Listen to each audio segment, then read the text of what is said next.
So, let's pray, let's pray. Lord, maraming salamat po sa umagang ito. Salamat, Panginoon, sa bawat isa na andito, Panginoon. Lord, Ikaw ang mamagitan sa bawat isa sa amin as we go deep into your word again, Lord God, sa Romans. Sana ay patuloy mo kaming i-lead sa pagbabago, Panginoon. Yung word ang mag-transform sa amin. In Jesus' name we pray. Amen. Amen. So, guys, we have considered yung thought na meron battle na ongoing inside of us. Tama? Unang nabanggit yan ni Pastor Grant. And then, sinugundahan ni Sir Arnold. Sabi niya, may battle eh. Sabi niya, battle is always ongoing sa sarili natin. Yung nagbabattle yung gusto nating, yung desire natin sa desire of the flesh. Ayan. Desire of the flesh at gusto nating ma-honor ang ating Panginoon. So, yun lagi yung nagbabattle inside of us. And I want to dugtungan yun sa ating sermon ngayon. And sabi ni Sir Arnold nung last, pag nakinig kayo, at kung hindi man, please visit yung YouTube natin. Andun lahat ng mga sermon natin. Sabi niya, to win yung fight na inside of us, we need to abide with Christ. We need to have yung always connected sa ating Panginoon. And say no to the wrong desires every day. Hindi lang sa Sunday, pero every day. Kailangan nating humindi. Kaya nating humindi sa mga wrong desires natin. And make Christ the most important in our life. Yung Christ-centered life. Yun yung kailangan natin para mapagtagumpayan always yung battle na yun. And as Christians, guys, alam natin na hindi natin kayang mag-isa ito as individual. Hindi natin kaya yung battle na ito. Kaya yung provision ng ating Panginoon, sabi dun sa sermon last Sunday, sabi na, ang ating Panginoon ay nag-provide sa atin para mapagtagumpayan yung battle na yon. Ano yun? Ano yung provide niya sa atin ng ating Panginoon? Kung nakinig kayo, trivia lang. Yun, galing nyo ah. It's wala talaga. YouTube na. Mag-YouTube na. YouTube nyo na lang kaya. Okay? It's the Holy Spirit. Okay? It's the Holy Spirit. Ito yung the power of the Holy Spirit. Yan yung kailangan natin. Yan yung prinobide sa atin ng Panginoon para mapagtagumpayan natin yung mga battles natin as Christians. And yun yung gusto kong i-focus ngayon sa umagang ito. With this title, You've Got the Power. Ayan. Sabihin mo nga sa katabi mo, You've got the power. Ayan. With feelings, you've got the power. Ayan. Pagbibigyan kayo ng pagkakataon, ano yung gusto nyong magkaroon na power, ability. Ayan. Ha? Spider? Spider? Power ba yun? Insect ata yun eh. Okay? So, as Christians, meron tayong power. And kinukuha natin yun, the power of the Holy Spirit. And to be serious sa ating buhay bilang isang Kristiyano, ibig sabihin, mas maraming strength, mas maraming power yung kakailanganin natin. And we are getting that from the Holy Spirit. So, let's read Romans 8:12 hanggang 17. At titignan natin kung ano yung power na meron ng Holy Spirit sa atin. 12 hanggang 17 ng chapter 8 ng Romans. Therefore, brothers and sisters, we have an obligation, sabihan niyo ako mga kapatid, but it is not the flesh to live according to it. For if you have lived according to the flesh, you will die. But if by the Spirit, you put to death the misdeeds of the body, you will live. So nakita natin yung battle again, andito kagad yung according to the flesh, mga ganyan, misdeeds. So, kailangan nating yung battle talaga andyan. And then next, for those who are led by the Spirit of God are the children of God. The Spirit you receive does not make you slaves so that you will live in fear again. Rather, the Spirit you receive brought about your adoption to sonship, and by Him we cry, Abba, Father. And then, the Spirit Himself testify with our spirit that we are God's children. Now, if we are children, then we are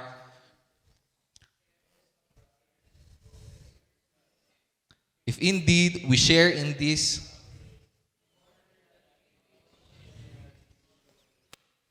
Ayan. So, ano yung mga power?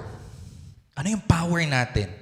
Ano yung power ng Holy Spirit na sinishare niya sa bawat isa sa atin? There are 3 things na gusto kong iwan sa atin. The power of the Holy Spirit. And if you have the Holy Spirit sa atin, as Christians, you have this Holy Spirit. And if we have the Holy Spirit, you've got the power. Minsan nga, sabi mo nga sa tabi mo, you've got the power. Yun, iba may tono pa. You've got the power.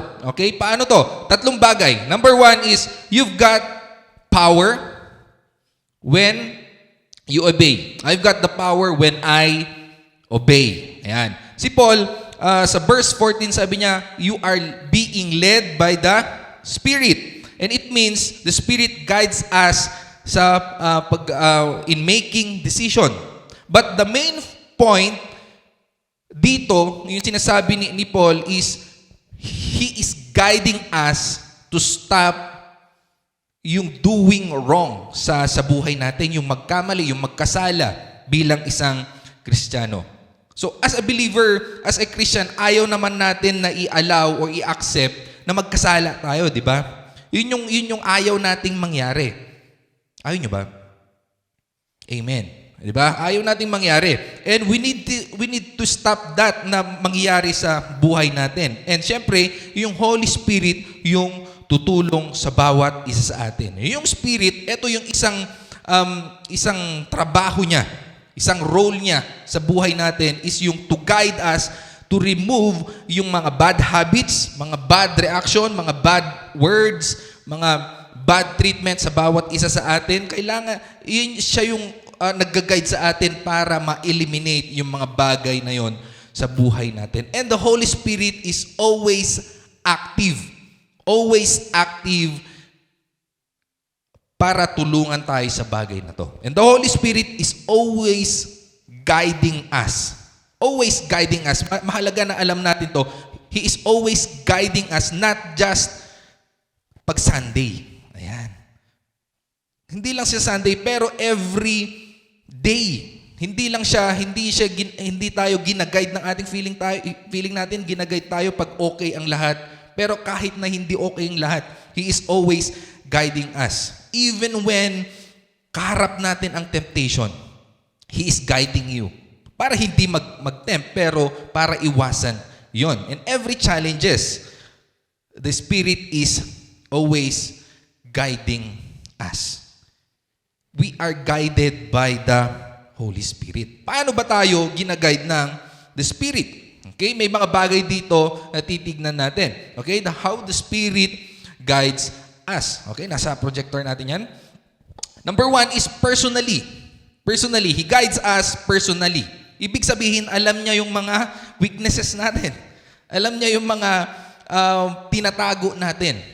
So, personally, individually, kilala ka niya. Okay? And then, internally, He is guiding us inside. He's guiding us inside. So, kilalang-kilala ka niya. Alam niya ang nangyayari sa'yo. Hindi lang sa labas, pero inside of you. He is guiding us scripturally. Can you say it? Scripturally. Scripturally, ibig sabihin, i-guides us according to the scriptures, urging us to follow and obey Him. So, mahalaga na binabasa pala natin yung Bible natin, dahil dito natin makikita yung instruction ng Lord sa atin through the Holy Spirit. At yung Holy Spirit, siya yung magtutulong sa atin para maintindihan yung Bible. Paano natin may apply sa sarili natin. So scripturally, we are guided by the Holy Spirit and blamelessly. Blamelessly, ibig sabihin, He never lead us into sin. Instead, He guides us away from sin towards personal holiness. Personal holiness. And number 5, convicting guidance or convictingly. Convictingly. Ito yung when we fail to follow His lead or God's lead towards holiness, the Spirit convict us. Parang may hawak lagi na kutsilyo na pag nagkamali ka, tutusukin ka niya. Hindi siguro, parang tutusukin ka niya, uy, nagkamali ka. Uy, nawawala ka na. Parang ganon, uy, ba't ginawa mo yan? Uy, ba't andyan ka? Uy, ba't ganyan sinabi mo? Uy, ba't ganyan yung reaction mo? Siya yung nagsasabi sa atin ng ganon. Kaya minsan, as Christians, nararamdaman natin kung hindi tayo aware, parang nakukonsensya ako, hindi ako pumunta ng Sunday. Sino nang naka-feel ng ganon? O di ba wala? Si Ma'am Gigi lang. Di ba? Nararamdaman na, ay, mali yung ginawa ko. So si Holy Spirit ang nagsasabi sa atin ng ganon. Okay? As Christians. And syempre, permanent. When you receive Christ as your Lord and Savior, you receive the power of the Holy Spirit on you. And hindi ka niya na iniiwan, yung Holy Spirit. The Spirit continues leading us toward sanctification and personal holiness. Sanctification, ibig sabihin kasi we are under construction. Pag under construction, ibig sabihin, hindi pa tapos. Meron pang dapat gawin sa'yo. At lahat tayo ganun, hindi naman tayo perfect. Okay? So, yung Holy Spirit, siya yung nag-guide sa atin yung sanctification para maging maayos tayo. Okay? Hindi magulo, pero maayos tayo sa ating buhay bilang isang Kristiyano.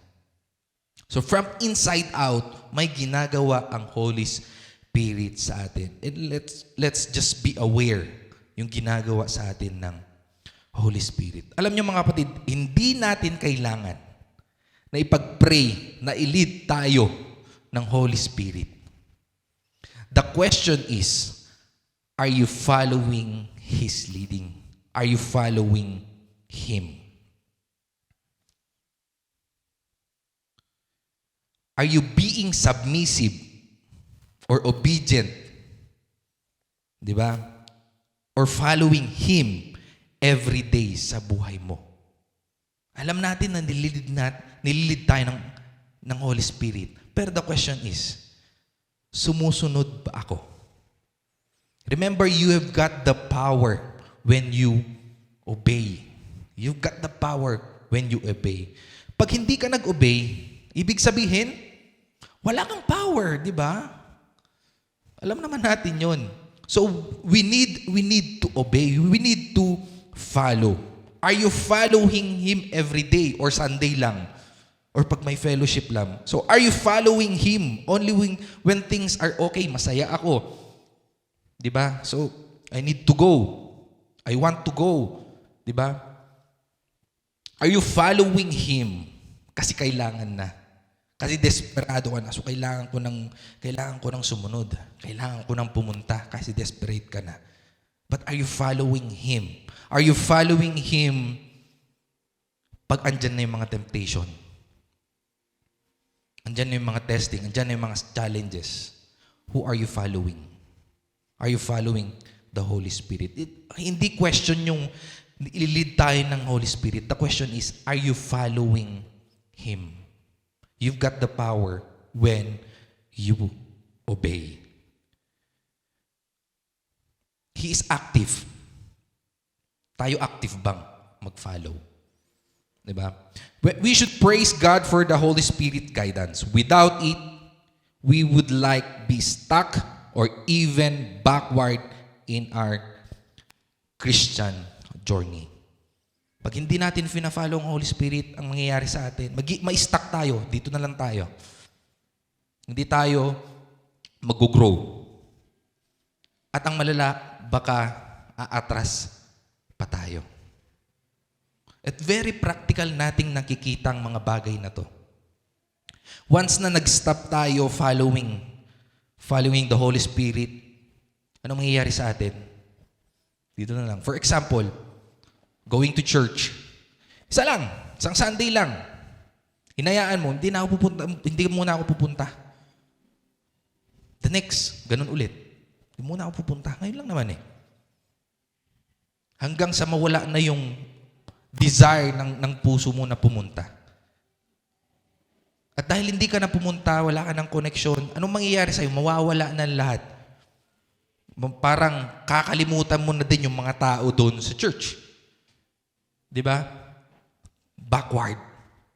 So we need to follow, we need to obey the Holy Spirit guidance sa atin. We need to read the Word of God always para meron tayong instruction, makita natin yung instruction sa ating Panginoon. So if you've got the power to continue yung journey mo as Christians to para yung mga challenges makayanan natin, yung mga battles malampasan natin when we obey the leading of the Holy Spirit. You've got the power. You've got the power when you obey. Sabi mo sa kalbi mo, obey. Obey. Ayan, obey. Number 2, I've got the power when I cry. Si iyakin dito. Ayan o. Si Dawani. Ayan. So, I've got the power when I cry. Sabi natin kanina may battle. Pero, sino nang nanalo dito sa away ng umiyak? Shout out sa mga girls. Okay? Minsan, sa verse 15, sabi niya, Paul starts with negative statements. Sabi niya, saying that the Holy Spirit doesn't make you fearful slave, but He makes positive claim. Ano yun? The Holy Spirit confirms your adoption into sonship. When you receive the Lord Jesus Christ sa buhay natin, hindi na tayo mga slaves. Okay? Nagiging inadapt na tayo ng ating Panginoon. Okay? Ano Tagalog ng inadapt? Inampon tayo ng ating Panginoon. At trinato tayong bilang isang tunay na anak. Tunay na anak. And dito natin makikita, mga kapatid, yung strength natin. Anong connection nito? Yung strength natin, mahalaga na makita natin yung that we are sons and daughters of our Lord Jesus Christ. And this is where our strength, our power comes from. When the Holy Spirit marks you as a child of God. And pag na-realize natin that we are the child of God, sabi niya, you can enter God's presence to call Him Abba, Father. You call Him Father. You call Him Tatay. You call Him Daddy. You call Him ano pa ba? Ha? Papa. Paps. Okay? Father. As a children of God, expressing ourselves is our strength. Okay? As a children of God, yung crying natin to the Father is our strength. Pansin nyo, pati baby may power. Kaya niyang iyong control minsan yung baby. Di ba pag umiyak, anong gagawin mo? Ligagak, anong nangyari? May power sila. May power sa crying. And as children of God, we have power. Not to control God, pero makikita natin yung respond ng ating Ama sa ating crying. Okay? Tignan natin i-compare lang natin anong ginagawa ng parent pag umiiyak ang anak. Okay? So makikita natin yan. Okay? Nauna na. Number 1 is comfort. Kino-comfort natin as parent, yung mga magulang natin, pag umiyak tayo, kino-comfort tayo, di ba? Di ba? Ano yung mga sinasabi nila? Pag kino-comfort tayo, buti nga sa'yo anak, mga ganoon. Di ba? Sige pa, takbo ka pa. Di mo, boyfriend ka ba? Yan. Hindi, kino-comfort tayo. Kino-comfort. Okay? Yung mama ko, magaling dito. Physical na comfort. Yan, may walis pa eh. May mga belt, gano'n. Yung physical comfort niya sa akin. Okay, kidding aside, kino-comfort tayo. Pag umiyak tayo, kino-comfort tayo ng ating Panginoon. Parent comforts crying children with physical affection and assuring words. Yung closeness na yon, yung relationship na yon, offers security. Yan. So, doon sa lamay, doon kina Ma'am Gigi, sabi niya, blessed are those who mourn, for they will be comforted. It's comfort. Kino-comfort tayo ng ating Panginoon. At titignan natin, ganun din ginagawa sa atin ng Holy Spirit. John 14:16 and 17, sabi niya, and I will ask the Father, and He will give you another advocate, Kate, to help you and be with you forever. The Spirit of truth. The world cannot accept Him because of neither sees Him or knows Him, but you know Him, for He lives with you and will be in you. Siya yung nagko-comfort sa atin, yung Holy Spirit ang nagko-comfort sa atin. Ano pa ba? Ano pa bang ginagawa ng mga magulang natin? Next is yung identify the cause. Tinitignan nila kung ano yung, ba't umiiyak ka? Anong nangyari sa'yo? Ba't umiiyak ka? Di ba ganun yung mga parents natin? Parents try to figure out why the child is crying. Nagugutom ba to? Ayan. Or pagod na ba siya? Puno na yung diaper niya? Ayan. Ano pa ba? Wala na siyang budget. Ganun. Umiiyak na siya. Ano kaya? At ganun din, sa Holy Spirit, ganun din. Sa Romans 8 verse 26, sabi niya, in the same way, the Spirit help us in our weakness. We do not know what we ought to pray for, but the Spirit Himself intercedes for us through wordless groans. So tinitignan niya, ano pa nangyayari sa'yo? Anong nangyayari sa'yo? Ano mong mga pangyayari? So, alam ng Holy Spirit kung ano yung cause, kung bakit ka umiiyak. And then, syempre, problem solving. Next is problem solving. Ganun yung ginagawa. Pag umiyak ka, o bakit ka umiiyak? Kino-comfort ka niya. And then, tuturuan tayo. With older children, parents engage in discussion to solve specific issues. Okay? Fostering coping skills. So, problem solving. So, anong gagawin natin? Mga ganyan, di ba? Anong gagawin natin sa mga pangyayari sa'yo? So, the Holy Spirit, ganun din ginagawa niya. But when He, the Spirit of truth, comes, He will guide you into all the truth. So, yung magbibigay sa atin kung ano yung truth, kung ano yung dapat nating gawin. Kasi minsan, willing sa ating mga understanding. Pero sabi niya, He will guide you in all the truth. He will not speak, on His own. He will speak only what He hears, and He will tell you what is yet to come. He will help you solve any problem. Ayan. And then, teach. Siyempre, teach. Pag umiyak, teach. As children grow, parents took the chance to teach them to understand and manage life correctly or appropriately. At Galatians 5:6, sabi niya dito, so I say, walk by the Spirit, and you will not gratify the desires of the flesh. Okay, walk by the Spirit. Sumunod ka sa Spirit at hindi mo magagawang magkasala. So, tinuturuan tayo ng Holy Spirit. And then, when we turn to God with dependence and humility, crying out to Him, the Father will respond. Doon natin makikita yung power natin. Yung power ng Holy Spirit. Father God will respond sa mga nangyayari sa atin. sa mga iyak natin. Alam niyo mga kapatid, crying to God is not a sign of defeat or weakness. Instead, it is our strength. Ito yung strength natin. So, kailangan natin iiyak lahat kay Lord. Kailangan natin iiyak lahat kay Lord. And crying to God is the most powerful, impactful, make a big difference thing na magagawa mo sa buhay mo. Ano man yung sitwasyon sa buhay mo ngayon. Cry to God. Nahihirapan ka maging seryoso bilang isang Kristiyano, cry out to God. Nahihirapan tayo sa lahat, cry out to God. Cry out to God. Express kung ano yung nasa puso natin.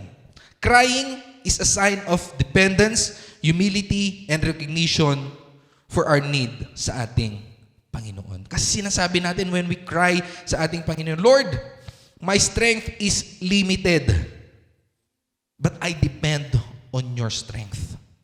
I am weak, but you are strong. Lord, I may not understand kung ano yung nangyayari sa buhay ko, but Lord, I know that you know all things. Lord, I'm not sure kung anong mangyayari sa akin, but I trust your better plans. Your plans are better. Ganon yung ginagawa natin when we cry out to God. When you cry out to God. Crying to God, cry to God like a baby. Paano ba umiyak ang baby? Bigay todo, di ba?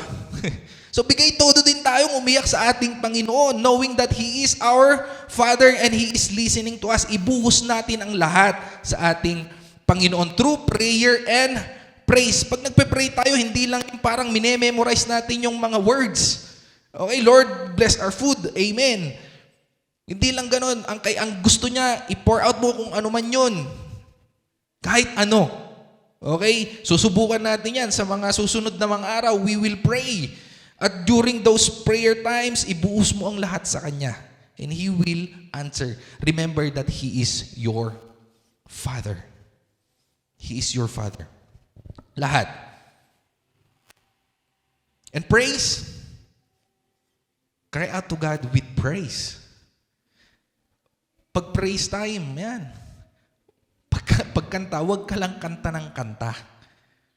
Na parang video okay ba? Na sinusundan mo lang yung bola na gumagano, no? I surrender all. Yan. Sinusundan lang natin. Ibig sabihin, bigyan mo ng meaning. Okay? Mean every words na kinakanta mo. May meaning yan. When you pray, cry out to God. When you praise, mean it. Mean it. Parang sinasabi mo talaga sa Panginoon yun. Hindi mo lang siya kinakanta, pero sinasabi mo sa Panginoon. Okay? Mean every words of the song. Sing it with meaning, not just melody. Hindi lang melody, may meaning siya. Galing sa puso natin. Di dahil nasa tono tunay. Okay? Hindi dahil sa may tono tunay. Minsan kailangan natin yung meaning. Sabihin natin sa ating Panginoon. And this is our strength, mga kapatid. This is our strength. When we cry out to God. Dahil when we cry out to God, God respond to us. Because when we cry out to God, ibig sabihin, we are depending, we are trusting in the power of God through the Holy Spirit. Amen? I've got the power when I cry. Sabi mo, cry. Cry. It's not a weakness. Hindi weakness yon. Biglang may umiyak, ano? Okay lang. Iyak ka. Number three. I've got the power when the Holy Spirit testify. Obey, cry, and He testifies. I've got the power when He testifies. Finally, the Spirit assures us of our salvation. When you have the Holy Spirit, salvation secured. Hindi lang dinner secured, mga kapatid. Salvation secured. Okay? Mamaya, siguro, dinner secured na naman. Okay? Pero unahin natin, mga kapatid, that salvation secured. Okay? Sabi niya, the Spirit Himself testify with our spirit that we are children of God. The Holy Spirit is the one testifying to our own spirit, always confirming that we belong to the family of God. And God is our Father. And we have been born again. So, dito ulit yung power natin. Ito yung ulit. Yung alam mo at sure ka that you are a child of God. Sure ka ba yun? Sure ba ka? Sure ba ka? Sure ka ba? Hindi pa sure sa sinasabi. Sure ka ba na child of God ka? Tanungin mo nga sa tabi mo, sure ka ba? Sure ka ba? Ayan. Alam mo, it can be challenging, na magpatuloy sa journey natin kung hindi natin alam yung founding truth na ito, that you are a child of God. Kasi pag hindi mo alam na child of God ka, hindi ka sure, doubts, di ba? Doubt about God, doubt about His ways, His instruction, ay madali tayong malito. Ito ba yun? Ito ba yung leading ng Diyos sa akin? Nililid ba ako ng God sa atin? Kasi yung basic pa lang that you are a child of God and He is our Father, na hindi ka niya hahayaan sa buhay mo mag-isa, hindi mo na sure yun, ano pa kaya? Paano mo kaya itutuloy yung journey mo as Christian? For example, ibang pwedeng interviewin dito. si attorney na lang. Ay, ito attorney. Engineer, halika dito. Andito si engineer eh. Ayan. Mamimili na nga lang yung pogi na, Tsaka makapal yung bank account. Joke lang. For example,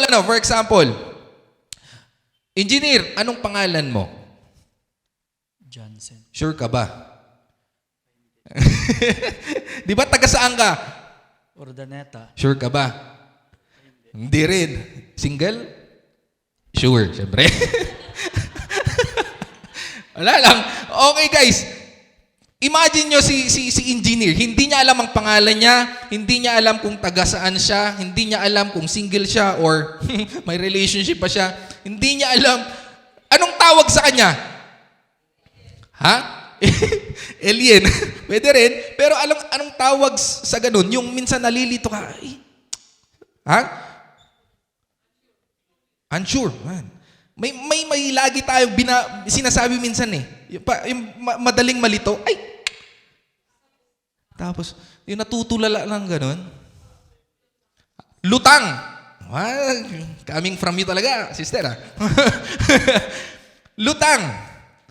Lutang, yung kung ano iniisip. Hindi mo alam kung ano yung iniisip. Minsan, pag lutang ka, ang dami mong kapalpakan na nagagawa. Parang ganun. Di ba? Ang dami nating, at kapag lutang ka, lahat pwedeng mangyari sa'yo. Lahat pwede mong banggitin, lahat pwede mong gawin. Kasi lutang ka, hindi mo iniisip yung mga ginagawa mo minsan. Dito ako napapagalitan ng misis ko minsan Siya yung Holy Spirit daw Kaya nakikinig ako minsan, may mga ginagawa ka na hindi mo naman sinasadya, pero, bakit ganyan yung ginagawa mo? Yan. Parang malakas yung Holy Spirit sa bahay minsan Yan. Minsan lutang tayo. I've got the power. I got the power. Minsan, lutang tayo mga kapatid. Bilang isang Kristiyano, maraming beses na lutang na Christian tayo. Alam nating mali, pero ginagawa pa rin natin. Wala tayo sa sarili Hindi natin kilala ang sarili natin that you are a child of God. Kaya pasalamat tayo sa ministry ng Holy Spirit, yung role ng Holy Spirit sa buhay natin. Dahil siya yung always na nagre-remind sa atin, uy, anak ka ng Diyos. Diba? Ganyan ba gawain ng anak ng Diyos? Diba? Galawan ba yan ng anak ng Diyos? Diba? Diyan ba pumupunta ang anak ng Diyos? Ganyan ba matulog ang anak ng Diyos? Wag ganon. Siya always nagre-remind sa atin that you are a child of God. At napaka-powerful ito, mga kapatid. Pag-sure ka that you are a child of God. Kasi hindi ka gagawa ng ano paman na against sa identity mo. Against doon sa kung sino ka. And you are a child of God. Meron akong ginawang phrase dito. Galing sa akin to. Sabi niya, choose to be a child of God because you are child of God. Di ba ang galing?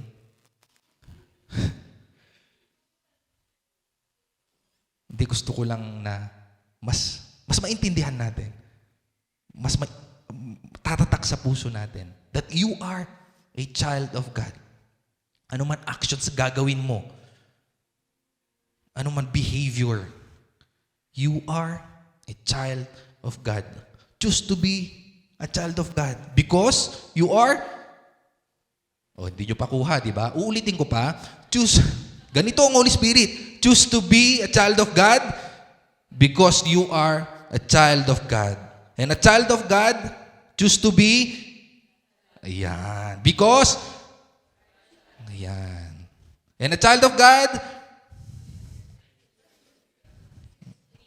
kinakahiya nyo ba na child of God kayo? Okay? Choose to be a child of God because you are a child of God. At mawiwin natin every battle, every temptation, every challenges. Knowing only that you are a child of God. And if you are a child of God, God will respond, God will guide, God will comfort you, God will be with you, remain in you. God will be with you. You are a child of God. And that is our power. That is our power to win every battle sa buhay natin.